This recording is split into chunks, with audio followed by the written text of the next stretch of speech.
জোচ্চোর, তোমাদের ফাঁসিতে চড়ানো উচিত। এসএসসি রায়ের পরে কি বলে ফেললেন অভিজিৎ গঙ্গোপাধ্যায়, দেখুন।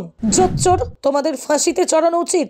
গত সোমবার দিন স্কুল সার্ভিস কমিশনের দুর্নীতি মামলায় কলকাতা হাইকোর্টের ডিভিশন বেঞ্চের রায়ের পরে এমনই উক্তি দিলেন তমলুক লোকসভা কেন্দ্রের বিজেপি প্রার্থী তথা হাইকোর্টের প্রাক্তন বিচারপতি অভিজিৎ গঙ্গোপাধ্যায়। তিনি প্রথম এসএসসি নিয়োগ দুর্নীতি মামলায় সিবিআই তদন্তের নির্দেশ দিয়েছিলেন।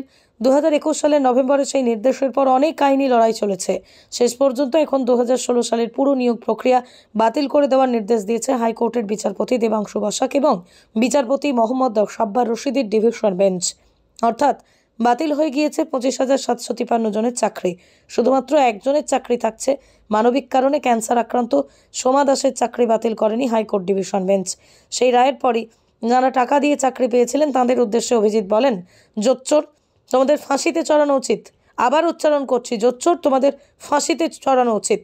সোমবার দিন হাইকোর্টের ডিভিশন বেঞ্চের রায়ের পরে প্রাক্তন বিচারপতি গঙ্গোপাধ্যায় জানান, যোগ্য চাকরি প্রার্থীরা 2016 সাল থেকে অপেক্ষা করছে।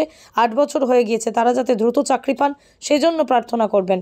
এই নিয়ে মন্দিরে পুজো দেবেন বলেই জানিয়েছেন প্রাক্তন বিচারপতি গঙ্গোপাধ্যায়। তিনি বলেন, এই রায়ের পরে যোগ্য প্রার্থীরা চাকরি পাবেন বলে আশা করছি। হাইকোর্টের রায়ের পরে অভিজিৎ বলেন, ডিভিশন বেঞ্চ আরও কঠোর হয়েছে। আমি যতটা কঠোরতা আমি দেখাতে পারিনি তার থেকেও বেশি কঠোর হয়েছে ডিভিশন বেঞ্চ। এ বিষয়ে উল্লেখ্য, সুপ্রিম কোর্টের নির্দেশে হাইকোর্টের ডিভিশন বেঞ্চে সেই মামলার শুনানি হচ্ছিল। তারপরই রায়দান করেছে হাইকোর্টের ডিভিশন বেঞ্চ।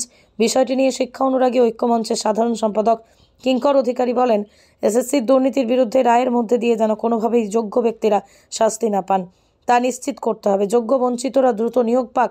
শুধু তাই নয়, দুর্নীতির সঙ্গে জড়িত সমস্ত মাথাকে দৃষ্টান্তমূলক শাস্তি দিতে হবে।